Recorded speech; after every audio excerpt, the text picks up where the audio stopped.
हरे कृष्णा, जय श्री हरि। प्रिय भक्तों, जिन लोगों ने ज्येष्ठ मास शुक्ल पक्ष की निर्जला एकादशी का व्रत रखा था, वे द्वादशी के दिन अपना व्रत खोलेंगे तो यह द्वादशी का दिन बड़ा ही शुभ और मंगलकारी है। जेठ मास की निर्जला एकादशी का व्रत करने से व्यक्ति के जीवन में धन समृद्धि की वृद्धि होती है और जीव पापों से मुक्त होकर वैकुंठ लोक को प्राप्त कर लेता है और उसे वर्ष भर की सभी 24 एकादशियों के बराबर पुण्य फल प्राप्त होता है। जितना आवश्यक इस व्रत को विधि पूर्वक करना है, उतना ही आवश्यक इस व्रत को सही समय पर खोलकर इसका संपूर्ण फल प्राप्त करना।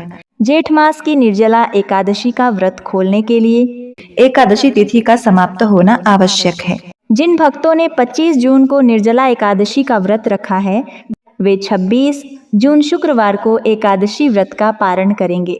द्वादशी तिथि 25 जून गुरुवार रात 8:10 से शुरू होकर 26 जून शुक्रवार रात 10:22 पर समाप्त होगी। शास्त्रों के अनुसार पारण द्वादशी तिथि समाप्त होने से पहले कर लेना चाहिए और इस बार निर्जला एकादशी व्रत का पारण 26 जून दिन शुक्रवार को सुबह 5:25 से 8:13 के बीच में किया जाएगा। 26 जून शुक्रवार को ब्रह्म मुहूर्त सुबह 4:11 से 4:59 तक रहेगा। इस दिन सूर्योदय सुबह 5:47 पर और सूर्यास्त होगा शाम 7:12 पर। शुभ समय के दौरान स्नान, ध्यान, पूजा पाठ और अन्न धन का दान करने के बाद पारण किया जाएगा। पारण से पहले गाय को रोटी, पंछी को दाना, चींटी को शक्कर मिला आटा अवश्य दें तथा ब्राह्मण को दान में थोड़ा सिद्धा पैसा देकर पांव छूकर आशीर्वाद लें। यदि इन सभी चीजों को करना थोड़ा मुश्किल है तो इसमें से एक काम तो आप अवश्य करें। आइए अब जानते हैं ज्येष्ठ मास की निर्जला एकादशी व्रत को खोलने यानी व्रत का पारण करने की संपूर्ण पूजा विधि। एकादशी व्रत पारण करने से पहले यह ध्यान रखें कि मुहूर्त के हिसाब से द्वादशी तिथि शुरू हो चुकी हो। अगर द्वादशी तिथि सूर्योदय से पहले ही समाप्त हो गई हो तो एकादशी व्रत का पारण सूर्योदय के बाद करें। इस बात का खास ख्याल रखें। द्वादशी तिथि के अंदर ही पारण ना करना पाप करने के समान होता है। एकादशी व्रत पारण समय सुबह यानी प्रातः काल का ही होता है।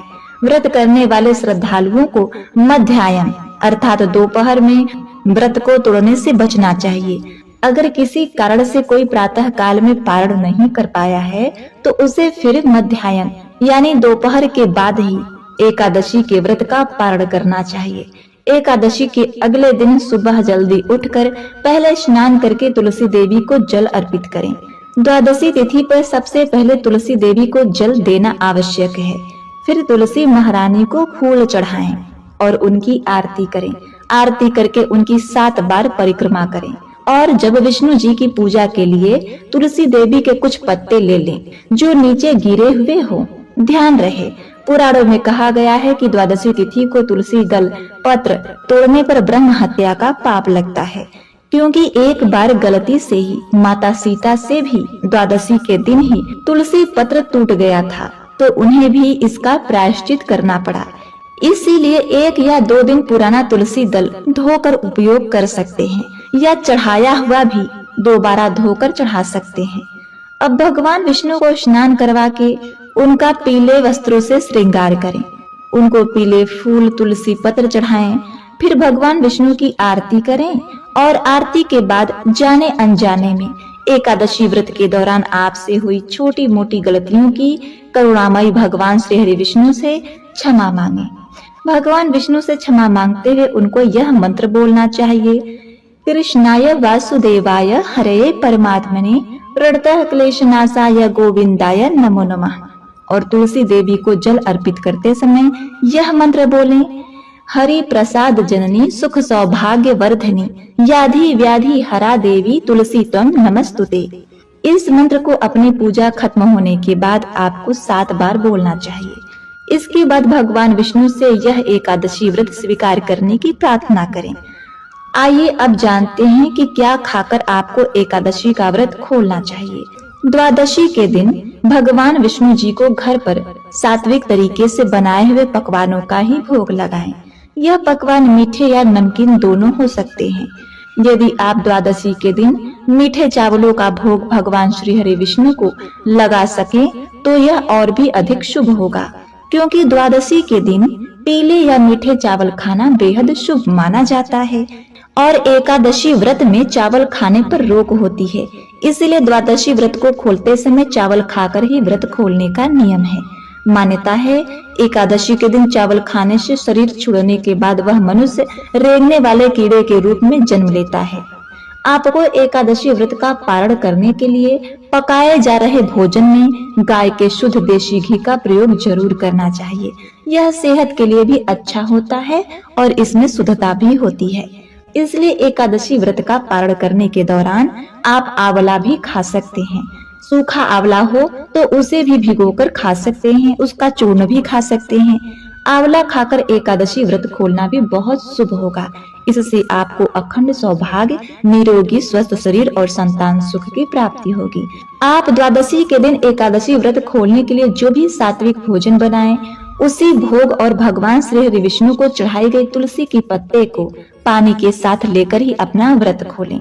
यह ध्यान रखें कि एकादशी व्रत का पारण किसी मीठे चीज से भी किया जा सकता है।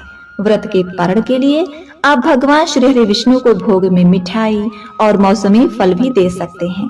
पारण के भोजन में सेम की सब्जी खाने का विशेष महत्व माना जाता है।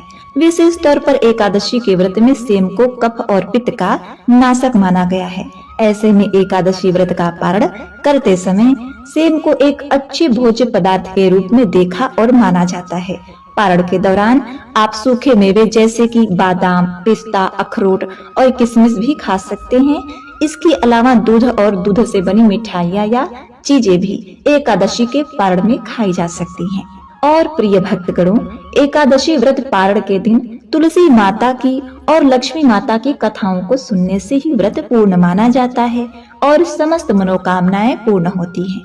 तो जिन भक्तगणों ने व्रत नहीं भी रखा था, उन्हें भी तुलसी माता की कथाओं को सुनने से धन संपत्ति और अनंत शुभ फलों की प्राप्ति होती है। तो आइए भगवान श्री लक्ष्मी नारायण जी के चरण कमलों का ध्यान करते हुए इन कथाओं को सुनते हैं। तो प्रेम से बोलिए श्री राधा कृष्ण भगवान की जय। तुलसी महारानी नमो नमो, हरि की पटरानी नमो नमो। एकादशी भगवान श्री हरि विष्णु की साक्षात शक्ति है, जिस शक्ति ने उस असुर का वध किया जिससे भगवान भी जीत पाने में असमर्थ हैं। उस शक्ति के आगे भला मनुष्य के पाप रूपी असुर कैसे टिक सकते हैं। जिस शक्ति ने देवताओं के कष्ट को हर के उन्हें सुख दिया, वह प्राणी मात्र को क्या नहीं दे सकती। समस्त सुख सहज ही प्राप्त हो जाते हैं। तो हे प्रिय भक्तगणों, ग्यारस माता की भक्ति में इतनी शक्ति है कि जिसके प्रभाव से मनुष्य को सहज ही सभी प्रकार के सुख प्राप्त होते हैं और अंत समय में मोक्ष की प्राप्ति होती है। तो अब आप सुनिए ग्यारस माता की कथा। ग्यारस माता की कथा के अनुसार सतयुग में एक महान भयंकर दैत्य हुआ करता था। उस दैत्य का नाम था मूर। उस दैत्य ने इंद्र आदि सभी देवताओं पर विजय प्राप्त करके उन्हें उनके पद से हटा दिया था। तब इंद्र आदि देवताओं ने भगवान शंकर से प्रार्थना की कि हे भोलेनाथ, हम सभी देवता मूर दैत्य के अत्याचारों से दुखी होकर मृत्यु लोक में अपना जीवन व्यतीत कर रहे हैं। राक्षस के भय से हम बहुत दुख और कष्ट भोग रहे हैं। मैं स्वयं बहुत दुखी और भयभीत हूँ। अन्य देवताओं की तो बात ही क्या करें। इसीलिए हे कैलाशपति, कृपा करके आप मूर दैत्य के अत्याचार से बचने का कोई उपाय बताइए। हे प्रिय भक्तगणों, देवराज इंद्र की प्रार्थना सुनकर भगवान शंकर ने कहा, हे देवेंद्र, आप भगवान श्री हरि विष्णु की शरण में जाइए। मधु कैटभ का संहार करने वाले भगवान श्री हरि विष्णु देवताओं को अवश्य ही इस भय से मुक्त कराएंगे। भगवान शंकर के आदेश के अनुसार इंद्र तथा अन्य सभी देवता क्षीर सागर गए, जहाँ पर भगवान श्री हरि विष्णु शेष शैया पर विराजमान थे। इंद्र सहित सभी देवताओं ने भगवान श्री हरि विष्णु को देखा और उनके सामने उपस्थित होकर उनकी स्तुति करने लगे। देवता कहने लगे, तीनों लोकों के स्वामी, आप स्तुति करने योग्य हैं। हम सभी देवताओं का आपको कोटि कोटि प्रणाम है।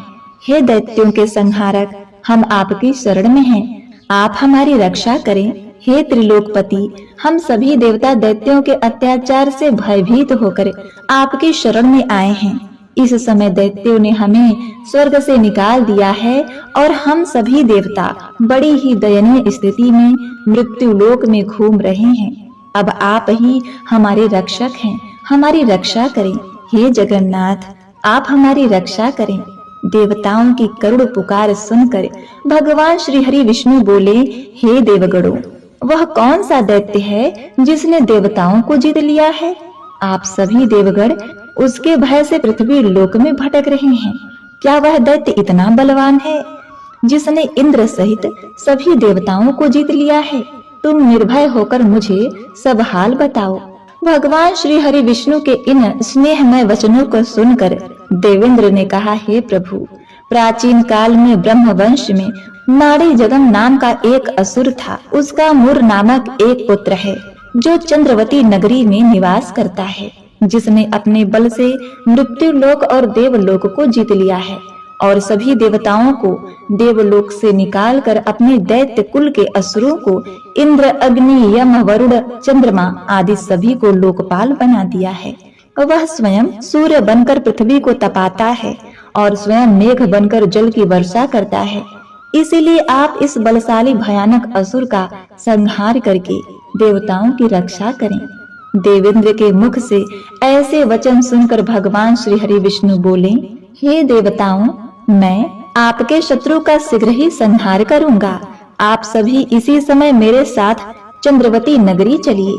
देवताओं की पुकार पर भगवान श्री हरि विष्णु तुरंत ही उसके साथ चल पड़े और उधर दैत्यराज मूर ने अपने तेज से जान लिया था कि भगवान श्री हरि विष्णु युद्ध की इच्छा से उसकी राजधानी में आ रहे हैं।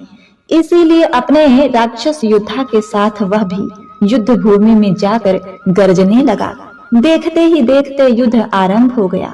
युद्ध शुरू होने पर अनगिनत असुर अपने अस्त्र शस्त्रों को धारण करके देवताओं से युद्ध करने लगे, लेकिन देवता तो पहले से ही डरे हुए थे। वह अधिक देर तक राक्षसों का सामना ना कर सके और भाग खड़े हुए। तब भगवान श्री हरि विष्णु स्वयं युद्ध भूमि में आ गए। दैत्य पहले से भी ज्यादा जोश में भरकर भगवान श्री हरि विष्णु से युद्ध करने लगा। वे अपने अस्त्र शस्त्रों से उन पर भयानक प्रहार करने लगा। दैत्यों के आक्रमण वारों को श्री हरि विष्णु अपने चक्र और गदा के प्रहारों से नष्ट करने लगे। इस युद्ध में अनेकों दैत्य सदा के लिए मृत्यु की गोद में समा गए, किंतु दैत्यराज मूर भगवान विष्णु के साथ निश्चल भाव से युद्ध करता रहा। उसका तो जैसे अभी बाल भी बाका नहीं हुआ था। वह बिना डरे युद्ध कर रहा था। भगवान श्री विष्णु मूर को मारने के लिए जिन जिन शस्त्रों का प्रयोग करते, वे सब उसके तेज से नष्ट होकर उस पर पुष्पों के समान गिरने लगते। अनेक अस्त्रों शस्त्रों का प्रयोग करने पर भी भगवान श्री हरि विष्णु उससे जीत ना सके। तब वे वापस मल्ल युद्ध करने लगे। भगवान श्री हरि विष्णु उस असुर से देवताओं के लिए सहस्त्रों वर्षों तक युद्ध करते रहे, किंतु उस असुर से जीत ना सके। अंत में भगवान विष्णु शांत होकर विश्राम करने की इच्छा से बद्रिका आश्रम स्थित 38 कोस लंबी एक द्वार वाली हेमवती नाम की एक गुफा में प्रवेश करते हैं। उस गुफा में भगवान ने शयन किया। भगवान विष्णु के पीछे पीछे वह दैत्य भी चला आया। भगवान श्री हरि विष्णु को सोता हुआ देखकर वह दैत्य उन्हें मारने को तैयार हुआ। वह सोच रहा था कि आज तो मैं अपने चीर शत्रु को मारकर हमेशा हमेशा के लिए निष्कष्ट हो जाऊंगा, लेकिन उसकी यह इच्छा पूर्ण ना हो सकी, क्योंकि उसी समय भगवान श्री हरि विष्णु की देह से एक दिव्य वस्त्र धारण किए हुए एक अत्यंत मोहिनी देवी उत्पन्न हुई और राक्षस को ललकार कर उससे युद्ध करने लगी। उस देवी को देखकर राक्षस को घोर आश्चर्य हुआ और वह सोचने लगा कि यह ऐसी दिव्य कन्या कहां से उत्पन्न हुई, और फिर वह असुर उस कन्या से लगातार युद्ध करता रहा। कुछ समय बीतने पर उस देवी ने क्रोध में आकर उस दैत्य के अस्त्र शस्त्रों के टुकड़े टुकड़े कर दिए। अब तो उस दैत्य को बड़ा ही क्रोध आया और वह सारी मर्यादाएं भंग करके उस देवी से मल्ल युद्ध करने लगा।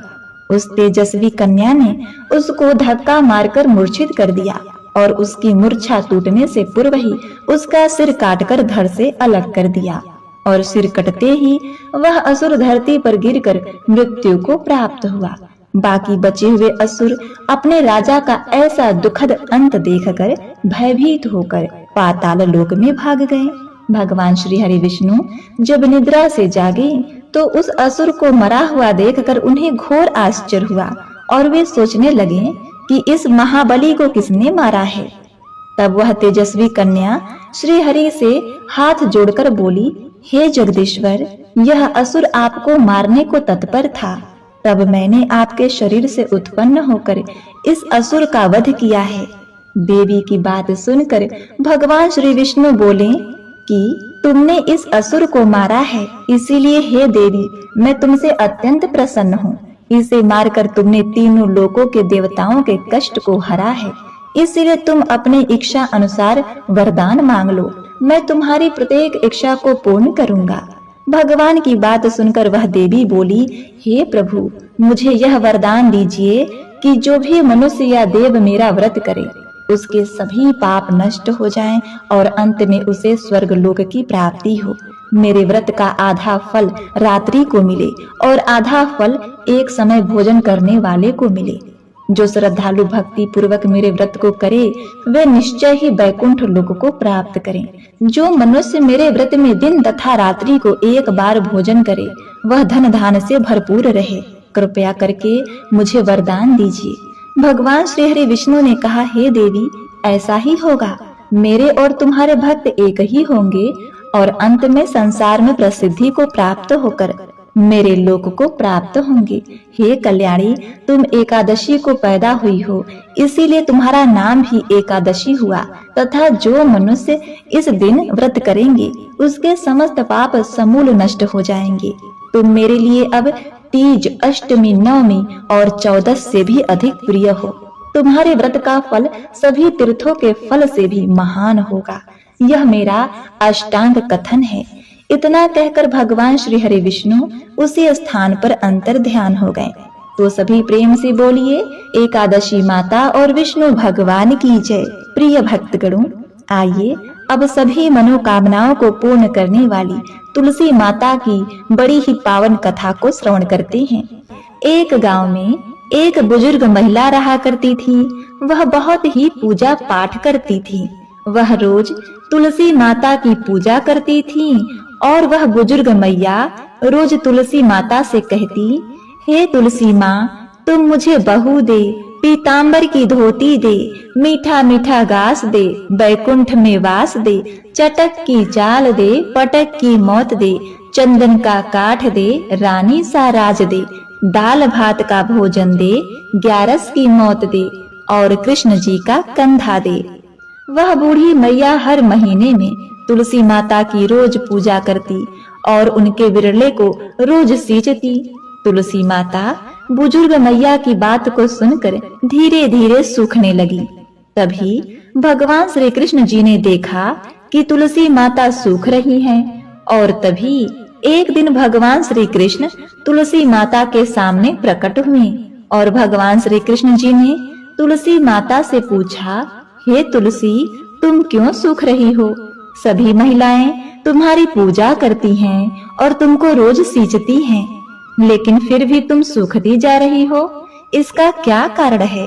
जिसके बाद तुलसी माता ने भगवान श्री कृष्ण जी से कहा कि हे प्रभु, एक बुजुर्ग महिला मेरे पास रोज आती है और रोज एक ही बात बोलती है, हे तुलसी माता सबकी दाता, मैं तेरा बिरला सींचती हूँ, तो मुझे बहू दे, पीतांबर की धोती दे, मीठा मीठा घास दे, बैकुंठ में वास दे, चटक की चाल दे, पटक की मौत दे, चंदन का काठ दे, रानी सा राज दे, दाल भात का भोजन दे, 11 की मौत दे और कृष्ण जी का कंधा दे।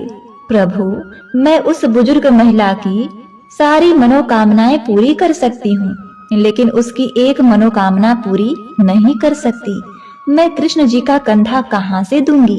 भगवान श्री कृष्ण जी तुलसी माता की बात सुनकर जोर जोर से हंसने लगे और फिर भगवान श्री कृष्ण जी ने तुलसी माता से कहा कि हे तुलसी, तुम चिंता मत करो।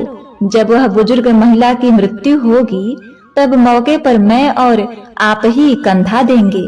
सुबह जब वह पूजा करने आए तब कह देना कि सब कुछ मिल जाएगा।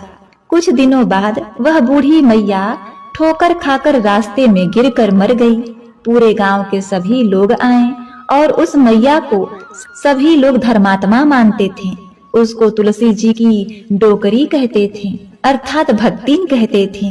उसके परिवार में कोई नहीं था, इसीलिए गांव वालों ने ही उसके अंतिम संस्कार करने की योजना बनाई और उसे नहलाकर जब बैकुंठी पर बैठाने के लिए उसे उठाने लगे तो उसका मृत शरीर इतना भारी हो गया था कि उसे कोई उठा नहीं पाया। यह सब देखकर वहां के सभी लोग तरह तरह की बातें करने लगे और कहने लगे कि यह माई तो इतना पूजा पाठ करती थी, हर समय माला फेरती थी, इसीलिए यह इतनी भारी हो गई। वहीं दूसरे गांव में चर्चा होने लगी कि डोकरी माई कोई भक्ति नहीं थी, वह तो छल कपट करने वाली ढोंगी थी। हम जिसे धर्मात्मा समझते थे वह तो पापी है जो किसी से भी नहीं उठ रही। यह किसके कर्मों की सजा है?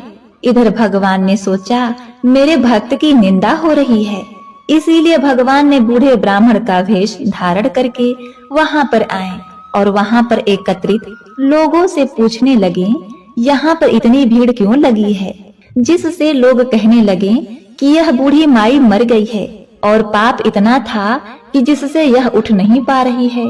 सब लोग उठा उठाकर थक गए। तब ब्राह्मण ने कहा मुझे एक बार बूढ़ी माई के कान में कुछ कहने दो, फिर देखो कैसे उठती हैं। तो सभी लोगों ने कहा आप भी प्रयास करके देख लीजिए।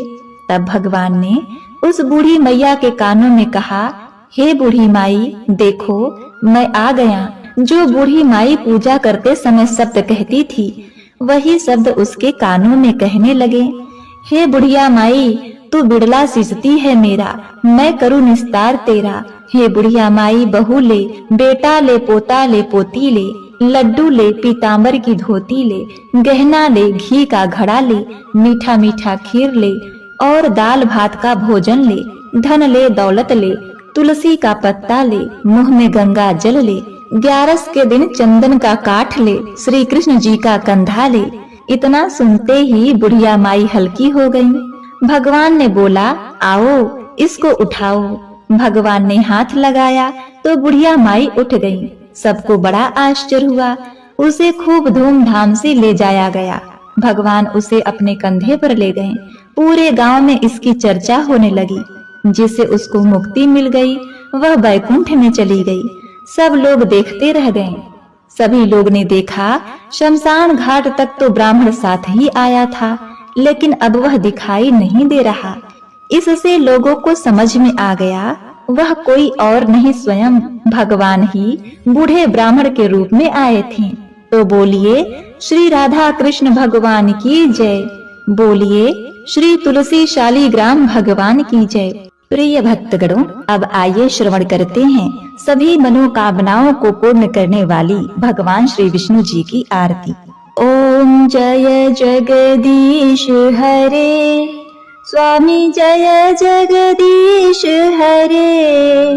भक्त जनों के संकट, दास जनों के संकट क्षण में दूर करे। ओम जय जगदीश हरे। जो ध्यावे फल पावे, दुख बिन सेवन का, सुख संपत्ति घर आवे, कष्ट मिटे तन का। ओम जय जगदीश हरे। माता पिता तुम मेरे, शरण गहूँ मैं किसकी, तुम बिन और न दूजा, आस करूं जिसकी। ओम जय जगदीश हरे। तुम पूर्ण परमात्मा, तुम अंतर्यामी, पार ब्रह्म परमेश्वर, तुम तुम सबके स्वामी। ओम जय जगदीश हरे। तुम करुणा के सागर, तुम पालन करता। मैं मूर्ख खल कामी, कृपा करो भरता। ओम जय जगदीश हरे। तुम हो एक अगोचर, सबके प्राणपति। किस विधि मिलूं दयामय, मैं तुमको कुमति। ओम जय जगदीश हरे। दीन बंधु दुख हरता, तुम रक्षक मेरे। करुणा हस्त बढ़ाओ, द्वार पड़ा तेरे। ओम जय जगदीश हरे। विषय विकार मिटाओ, पाप हरो देवा। श्रद्धा भक्ति बढ़ाओ, संतन की सेवा। ओम जय जगदीश हरे। श्री जगदीश जी की आरती जो कोई नर गावे। कहत शिवानंद स्वामी, सुख संपत्ति पावे। ओम जय जगदीश हरे।